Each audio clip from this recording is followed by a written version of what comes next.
Welcome friends, welcome to education channel. नमस्कार दोस्तों, स्वागत है आपका एजुकेशन चैनल पे। Today is 25 November and we will cover today's current affairs and analysis. So let's start. The first important news is cyclone Nivar के बारे में। ये पहली न्यूज़ है और आप सबने देखा भी होगा, तमिलनाडु एंड पुडुचेरी यहाँ से उठा ये साइक्लोन है और यहाँ पे कल से ही ये प्रोमिनेंट है, कल से ही इफेक्टिव है। आज भी काफ़ी रेनफॉल हुआ है एंड देन कल भी जो तमिलनाडु है, आंध्र प्रदेश है और जो कोस्टल स्टेट्स है वहाँ पे रेनफॉल और इसकी संभावना है।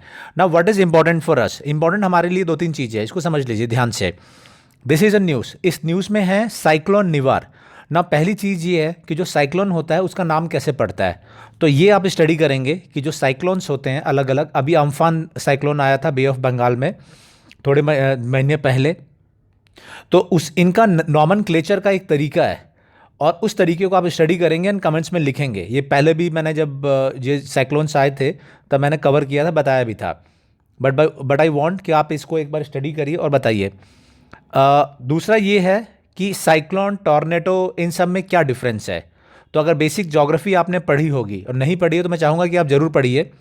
एनसीईआरटी की भी बुक आपने अगर पढ़ ली होगी तो you should be able to differentiate कि ये अलग अलग जो होते हैं, साइक्लोन है, टॉर्नेडो है, इन सब इत्यादि, इनमें क्या अंतर है, कैसे ये डिफ़र करते हैं।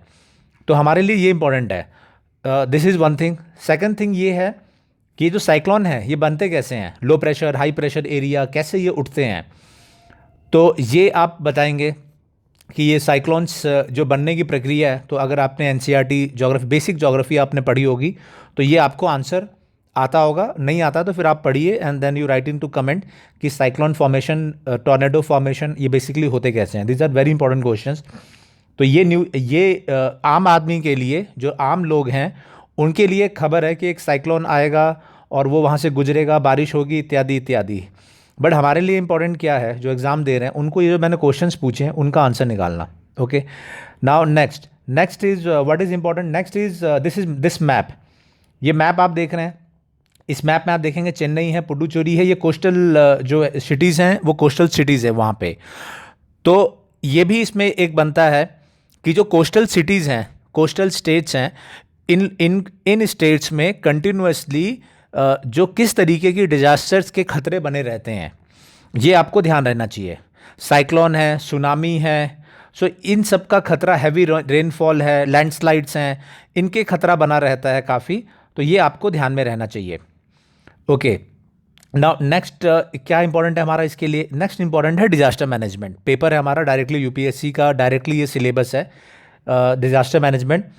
तो इसमें आप ये देख रहे होंगे कि 22 एनडीआरएफ टीम्स, तो नेशनल डिजास्टर रिस्पांस फोर्स जो है उसकी टीम्स लगी हुई है। एनडीआरएफ की टीम जो है वो लगाई गई हैं 22। Now what is national disaster response force क्या है, ये मैं पहले बहुत बार बता चुका हूँ कि नेशनल डिजास्टर मैनेजमेंट एक्ट 2005 का, उसी के बेसिस पे एसडीआरएफ, एनडीआरएफ इनका गठन हुआ था और प्राइम मिनिस्टर जो होते हैं डायरेक्टली इसके मेन हेड होते हैं एंड उसी के हिसाब से स्टेट के में होते हैं, डिस्ट्रिक्ट्स में होता है। तो आप उसको स्टडी करेंगे, नेशनल डिजास्टर मैनेजमेंट एक्ट को, एनडीआरएफ को आप स्टडी करेंगे, एसडीआरएफ को स्टडी करेंगे and then you should be knowing कि एनडीआरएफ किस तरीके से रोल प्ले करता है।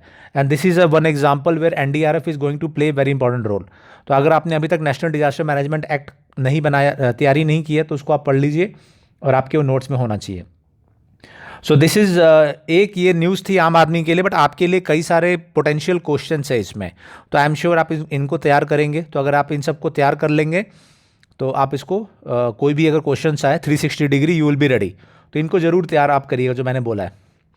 ओके, नाउ दिस इज़ ये एक अपडेट है वैक्सीन से रिलेटेड। मैंने आपको पहले ही बताया था, 2-3 दिन से लगातार बता रहा हूँ कि वैक्सीन में काफ़ी अपडेट, लगातार ये न्यूज़ आएगी, लगातार वैक्सीन जो है वो न्यूज़ में बनी रहेगी। नाउ आज क्या है, जो हमारे पीएम हैं उनकी मीटिंग हुई थी, जो स्टेट्स के हेड हैं, और उन्होंने बात की है डिस्ट्रीब्यूशन के लिए। तो मैंने आपको बताया था कि कुछ वैक्सीन्स हैं, जैसे फॉर एग्जांपल फाइजर था, वो -70 डिग्री सेल्सियस पे प्रिजर्व हो गया, ट्रांसपोर्ट होगा, तो उसको इंडिया ने रूल आउट कर दिया है। बट अपार्ट फ्रॉम दैट बाकी भी वैक्सीन्स हैं जो सब जीरो टेम्परेचर पे काम करेंगे। तो उनको स्टोर करने के लिए, ट्रांसपोर्ट करने के लिए वी नीड अ मैकेनिज्म। ये मैंने आपको 3-4 दिन पहले ही बताया था। Now same thing prime minister has discussed, prime minister जो हमारे उन्होंने डिस्कस किया है सीएम के जो उनके साथ में, और उनको कहा है कि वो रेडी करे ऐसे इंफ्रास्ट्रक्चर को। तो वो मैंने आपको ऑलरेडी बताया, मैंने आपको मेंस का क्वेश्चन भी दिया है। तो उस मेंस के क्वेश्चंस का जो आंसर है उसको अपडेट आप करते रहिए। जैसे जैसे उसमें जो आपने एक आंसर लिख लिया है तो उस आंसर्स में अपडेट करिए। जो अब ये आ गया वैक्सीन डिस्ट्रीब्यूशन के ऊपर काम किया जा रहा है, तो आपके जो आंसर है उसमें एक पॉइंट वैक्सीन डिस्ट्रीब्यूशन में क्या चैलेंजेस है वो इंक्रीज़ हो जाना चाहिए। सो मैंने क्वेश्चंस आपको बहुत ही रेलेवेंट पूछा है, और अगले 15 दिन तक आपका जो आंसर है वो अपडेट होते रहना चाहिए, डिपेंडिंग अपॉन क्या क्या न्यू अपडेट्स आ रहे हैं। तो जो भी मैं क्वेश्चंस देता हूँ वो आपको एकदम इफेक्टिव क्वेश्चंस, और अगर आप एग्ज़ाम दे रहे हैं तो वैसा क्वेश्चन है जो एग्ज़ाम में 100% आपको आना ही है। थोड़ा घुमा फिरा के आएगा लेकिन आना है ज़रूर। Okay, now from vaccine will move to editorial. Editorial में first news is regarding India Pakistan. India Pakistan मैंने आपको बताया था, ये नगरोटा है JNK में, वहाँ पे टेररिस्ट अटैक करने की कोशिश की गई थी लेकिन वो फॉइल कर दिया गया। उसके बाद अपडेट ये है कि इंडिया ने ये डिसीजन लिया कि जो भी P5 कंट्रीज़ है, P5 क्या है, परमानेंट मेंबर्स हैं किसके, यूनाइटेड नेशन सिक्योरिटी काउंसिल के, उनको अपडेट किया है कि किस तरीके से पाकिस्तान है वो अटैक करना चाहता है इंडिया पे, टेररिस्ट अटैक करता है या टेररिस्ट जो एक्टिविटीज़ है उनको बढ़ावा दे रहा है। सो इस एडिटोरियल में उसके बारे में डिस्कस किया गया कि इंडिया ने ये इनिशिएटिव लिया है टू अपडेट जो P5 कंट्रीज़ हैं उनको, और ये इंडिया की असर्टिव डिप्लोमेसी का पार्ट है। तो आपका अगर इंटरनेशनल रिलेशन या डिप्लोमेसी के ऊपर आता है तो this is a very prime example किस तरीके से इंडियन डिप्लोमेसी में आप ये बता सकते हैं कि किस तरीके से नया इनिशिएटिव लिया गया है, जिस तरीके से P5 कंट्रीज़ को अपडेट किया गया है, परमानेंट मेंबर्स जो है 5। और इसका एक डाउन साइड भी है। डाउन साइड ये है कि जो बाकी भी, अगर हम बाहर की कंट्रीज़ को अपने अफेयर्स में इन्वॉल्व कर रहे हैं तो ये भी पॉसिबल है कि Pakistan will also involve Kashmir issues. So ये भी ध्यान में रखना है, इंडिया नीड्स टू बैलेंस, ये इसमें कहा गया है basically. So this can be example of assertive diplomacy का एक बहुत अच्छा एग्जाम्पल है ये। और इसमें यह भी कहा है कि FATF के बारे में जो मैंने आपको बताया भी था कि किस तरीके से India is trying to expose Pakistan, और पाकिस्तान का ऑलरेडी केस चल रहा है FATF में, जो फाइनेंशियल एक्शन टास्क फोर्स है, और वहाँ पे पाकिस्तान को टारगेट्स मिले हुए हैं कि किस तरीके से टेररिज्म और टेररिस्ट फाइनेंसिंग के खिलाफ उसको एक्ट करना है। ये लगातार जो चीज़ें चल रही है वही मैं बता रहा हूँ। ये 2 दिन पहले मैंने बताया था कि शहीद जो हफीज़ है उस पर किस तरह से एक्शन लिया गया है FATF के लिए। मैंने then I had ask you question also in FATF। तो ये सारी चीज़ें लिंक रहती है।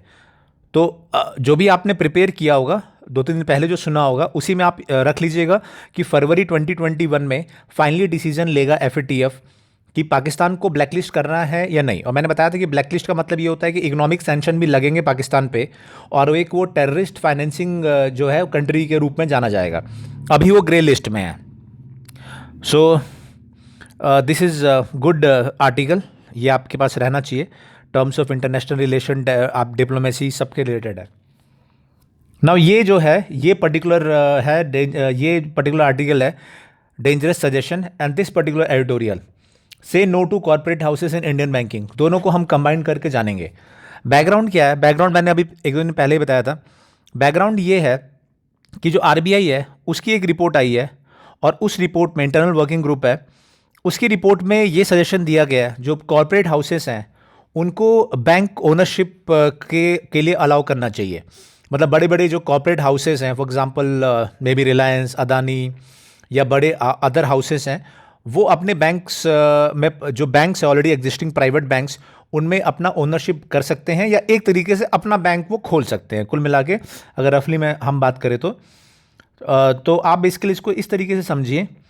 सो ये जो सजेशन दिया गया है, ये सजेशंस को अपोज किया गया है, और इस सजेशंस को अपोज भी किया गया है, और इसको हम अच्छे से समझ लेते हैं क्योंकि इकोनॉमी से संबंधित इम्पॉर्टेंट एक कॉन्सेप्ट है। इसमें यह है, पहले आप इसको समझिए कि इसमें क्या प्लस है और क्या इसके माइनस है।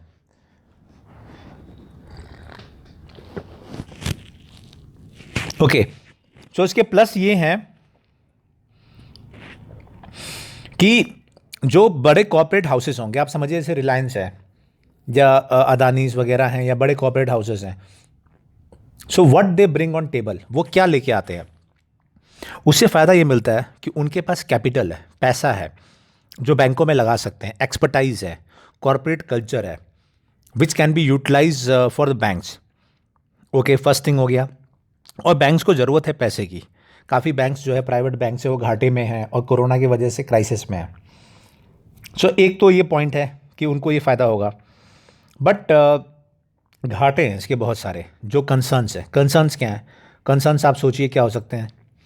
यस, कंसर्न्स हैं बेसिकली कि जो कॉरपोरेट्स हैं वो क्या करेंगे कि जो अपना जो पैसा है, आप जो उसमें पैसा डिपॉजिट करेंगे या कस्टमर सपोज उसमें डिपॉजिट करेंगे, वो पैसा अपने ही जो कॉरपोरेट हाउस की जो कंपनीज़ हैं उनको लोन देने के लिए यूटिलाइज कर सकते हैं, या जो पूरी इकनॉमी, जो पूरा पैसा है अपनी इकनॉमी को बूस्ट करने के लिए यूज़ कर सकते हैं, अपने जो बिजनेसेस हैं उनको बूस्ट करने के लिए यूज़ कर सकते हैं। सो this is a big down side. जो इंटर कॉर्पोरेट इंटर बिजनेस जो इंटर कनेक्टेड जो लैंडिंग है उस पे वो बहुत वो है। फॉर एग्ज़ाम्पल जो किंगफिशर ग्रुप था, तो उसमें क्या प्रॉब्लम थी? प्रॉब्लम ये उसमें यही थी कि अगर आपने उन्होंने बैंक स्टार्ट किया, फॉर एग्ज़ाम्पल किंगफिशर जो कंपनी जो ये थे विजय माल्या, अगर उनकी अगर मान लीजिए वो बैंक खोल देते हैं तो क्या करेंगे कि जो डिपॉजिट है बैंक का पैसा वो इस्तेमाल कर सकते हैं। किंगफिशर एयरलाइंस हैं जो डूबी हुई है उसको फंड करने के लिए। Then he can use for RCB, वो आरसीबी उसी का ग्रुप है। फिर उनका एक और वेंचर था फार्मूला वन फोर्स इंडिया करके, एक उसमें भी ओनरशिप था, तो उसमें भी उस पैसे को इस्तेमाल कर सकते हैं। और अगर वो कंपनीज डूब जाती है तो जो लोग हैं उनका पैसा डूब जाएगा, लेकिन आप कुछ बोल नहीं सकते हो क्योंकि वो उनका बैंक है और बैंक फ्री है डिसाइड करने के लिए कहाँ पैसा वो लगा रहा है। तो ये एक बहुत बड़ा डाउनफॉल था। तो आप समझ गए पहली दिक्कत क्या हो सकती है। एग्जाम्पल दिया मैंने, नॉट एग्जैक्टली ये हो, but this is a kind of example which can happen. So this is one part. और क्या दिक्कत आ सकती है? दिक्कत ये आ सकती है कि जो अ, जो रेगुलेटर है आरबीआई, जैसे बड़े बड़े कॉर्पोरेट हाउसेस आते हैं तो वो खुद में पावरफुल होते हैं और आरबीआई जो रेगुलेटर है उसको इम्पैक्ट कर सकते हैं। तो आरबीआई की कितनी क्रेडिबिलिटी रहेगी उसको, वो भी इम्पैक्ट हो सकता है। आरबीआई के साथ प्रेशराइज कर सकते हैं। सो दैट इज़ एक पार्ट है कि जो रेगुलेटर है वो खुद ही उसको डरा दे वो और गलत काम कर ले। सो this is one part. So this is basically the problem. और इस प्रॉब्लम के कारण जो ये मैंने आपको डाउनसाइड बताया, उसके कारण जो कॉरपोरेट हाउसेस हैं उनको बैंक खोलने के लिए या बैंक में उनकी ओनरशिप ज़्यादा इंक्रीज़ करने के लिए उसको अपोज किया जा रहा है। बट आपको ये जानना है कि बेसिकली इस तरीके का प्रपोजल वो आया है गवर्नमेंट के पास में, एंड गवर्नमेंट के पास सीरियसली इसको कंसीडर किया जा रहा है। बट इसके हमें दोनों पार्ट्स इसके मालूम होना चाहिए। और एक इम्पॉर्टेंट पार्ट ये भी है कि आप ये समझिए कि कोई भी अगर कॉरपोरेट हाउस है, अगर वो बैंक खोलता है तो ऑब्वियसली वो प्राइवेट सेक्टर तक अपने आप को नहीं सीमित रखेगा। वो चाहेगा कि जो पब्लिक सेक्टर के बैंक्स है, क्योंकि उनका टर्नओवर ज़्यादा है, तो उसको उनका ओनरशिप मिले। पीएनबी का या छोटे जो बैंक बाकी जो बैंक्स हैं उनका ओनरशिप उनको मिल जाए। तो उससे क्या होगा, प्राइवेटाइजेशन की तरफ चला जाएगा कि जो पब्लिक सेक्टर के बैंक है वो धीरे धीरे प्राइवेटाइज होते चले जाएंगे। तो प्राइवेटाइजेशन के खिलाफ ऑलरेडी काफ़ी मुहिम चलती रहती है, जॉब लॉस एंड एक्सेट्रा का। तो ये सब प्रॉब्लम्स हैं जो राइटर्स ने बताए हैं। जो ये टी राम मोहन जो राइटर है इसके, ये प्रोफेसर है आईआईएम अहमदाबाद के, तो उन्होंने ये जो प्रॉब्लम्स बताए हैं, तो he is a kind of expert जो इस चीज़ को लिखने वाले हैं, इस आर्टिकल को we can consider him to be expert. और उनकी तरफ से ये पॉइंट्स रखे गए हैं। तो कभी कहीं भी हमारे लिए क्वेश्चंस आता है तो हम अपने बैलेंस आंसर्स दे सकते हैं कि हाँ, कैपिटल तो आएगा, जो बड़े फर्म हाउसेस हैं रिलायंस वगैरह या बड़े बड़े अदानीज, तो पैसा तो है उनके पास जो बैंक को ज़रूरत है, कॉर्पोरेट कल्चर है, लेकिन ये सब खतरे हैं जो मैंने आपको बताएं। Okay, so this is a good editorial, good article, वो आप इसको रख सकते हैं सेव करके। और यूपीएससी का एग्ज़ाम दे रहे हैं तो फॉर श्योर आप समझ लीजिए कि मेंस के क्वेश्चंस इकोनॉमी में इससे रिलेटेड आने ही आने हैं, क्योंकि ये बहुत अच्छा कॉन्सेप्ट है। ओके, नाउ केरला का जो ऑर्डिनेंस था वो विड्रॉ कर लिया है। पहले मैंने बताया था कि होल्ड पे रखा है, but now it has been withdrawn completely और वो लागू नहीं किया जाएगा। उसके कारण मैं ऑलरेडी पिछले दो जो वीडियोस हैं, जो सेशंस है, उसमें ऑलरेडी बता चुका हूँ। तो अगर आप लोगों को नहीं मालूम है कि ये क्या न्यूज़ है और ये क्या ऑर्डिनेंस था, क्या था, तो आप वो पुराना वीडियो देखिए, कल का और परसों का, तो आपको क्लियरली आइडिया लग जाएगा कि क्या ये ऑर्डिनेंस था और क्या उसमें प्रॉब्लम्स थी। ओके, ना ये एक है कि एक ऑर्डिनेंस पास किया गया है। ऐसे तो कई स्टेट्स में पास हो चुका है, तो उत्तर प्रदेश में भी ऑर्डिनेंस पास हुआ है रिलीजियस कन्वर्जन को लेके, और नॉन बेलेबल और 10 साल तक की सज़ा बनाई गई है अगर फोर्सफुली किसी को कन्वर्ट किया, रिलीजन उसका बदला जाता है मैरिज या मिस रिप्रेजेंटेशन करके, फोर्सफुली, या कोई प्रलोभन दे के। तो ये आपको जानकारी होना चाहिए।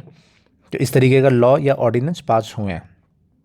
ओके, नाउ स्पुतनिक वैक्सीन है, ये हुई है, रशिया की वैक्सीन है, और ओवर 90% इन्होंने ये बताया कि ओवर 90% इसकी एफिशिएंसी है, और भारत में ये $10 यानी कि 700 रुपये तक में अवेलेबल हो जाएगा स्पुतनिक जो वैक्सीन है, और इसकी टेस्टिंग फेज़ 3 में ऑलमोस्ट जारी है।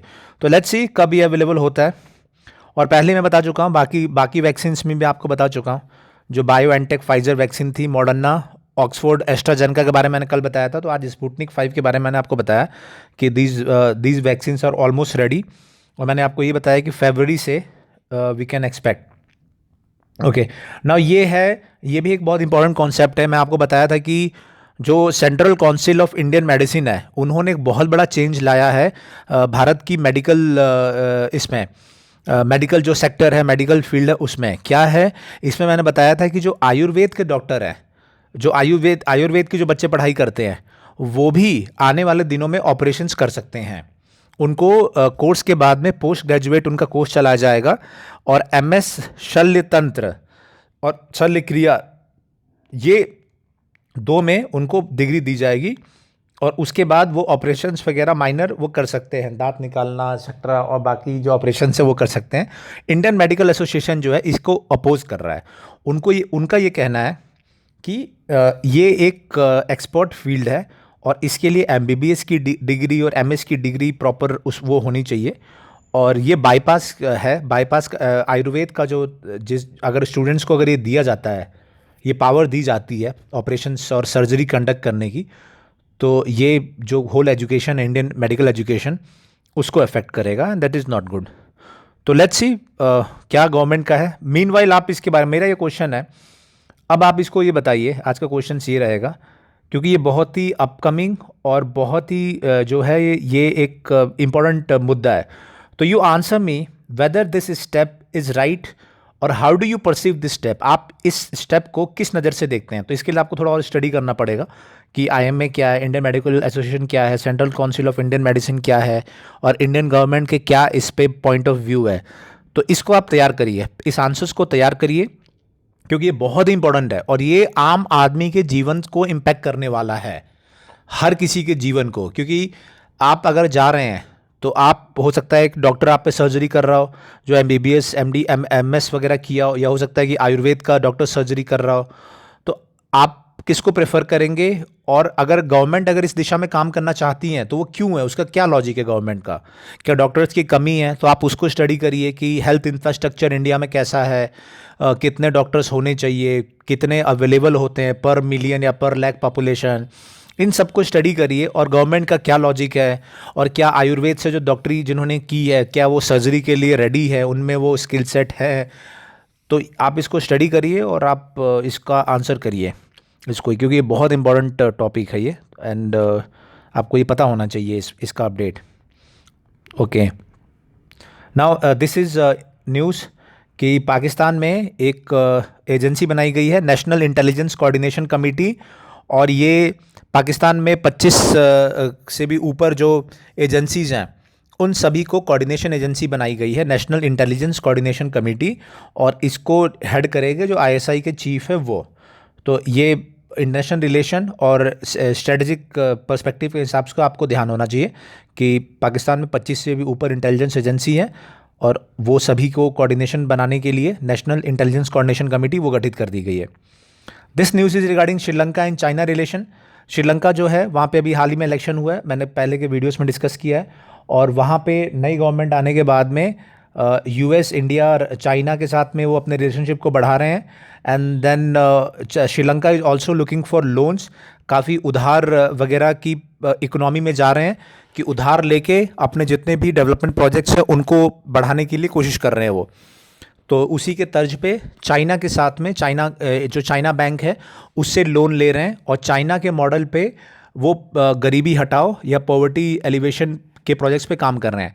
Now what is important for us, for India के साथ भी उन्होंने भी लिया है, इंडिया के साथ भी रिलेशन है, और कुछ डील्स इंडिया के साथ भी हुई है। But what is important is that China के प्रभाव में श्रीलंका के साथ ये देखना है हमें कि हमारा इंटरेस्ट भी बना रहे, बिकॉज इंडियन ओशियन में बहुत ही इम्पोर्टेंट ये आइलैंड है या इम्पोर्टेंट कंट्री है। और ऐसे में श्रीलंका जो चाइना की पॉलिसी रहती है पर्ल ऑफ सी की, उसमें श्रीलंका बहुत इंपॉर्टेंट रोल प्ले करता है भारत को। अगर वो चाइना पोर्ट्स बना रहा है श्रीलंका में, जो वो उसको चाइना यूज़ कर सकता है, एंड देन वहाँ से इंडिया पे अटैक भी लॉन्च कर सकता है by using the Sri Lankan ports.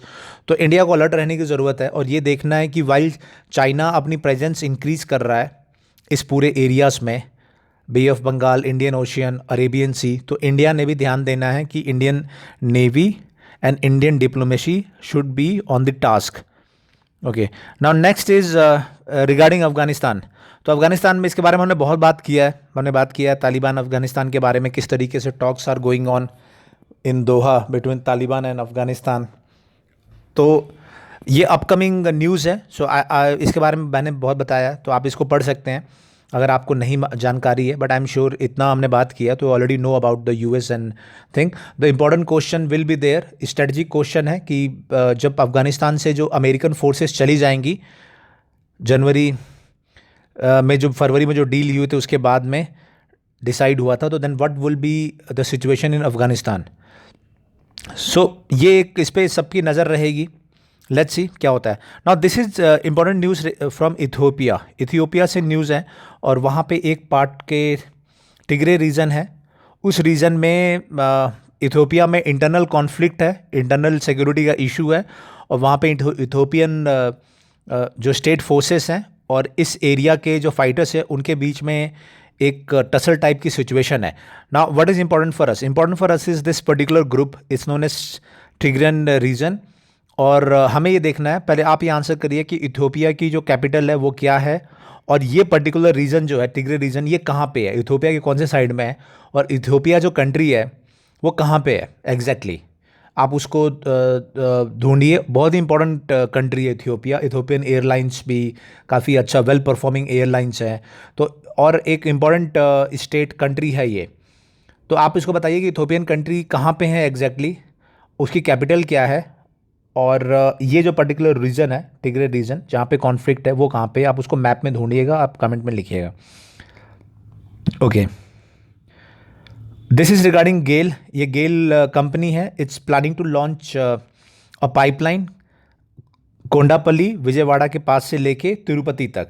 तो वहाँ पे एक 450 किलोमीटर का नेचुरल गैस को सप्लाई करने की ये पाइपलाइन है। तो ये प्रीलिम्स के हिसाब से, ये फैक्ट के हिसाब से इंपॉर्टेंट क्वेश्चन है कि वेयर दिस पाइपलाइन इज। तो ये दोनों एरियाज़ को मैप पे आप ढूंढिएगा, कोंडापल्ली एरिया है विजयवाड़ा के पास में, और तिरुपति, आप देखिए वो मैप में कैसे वो लाइन ड्रॉ होती है।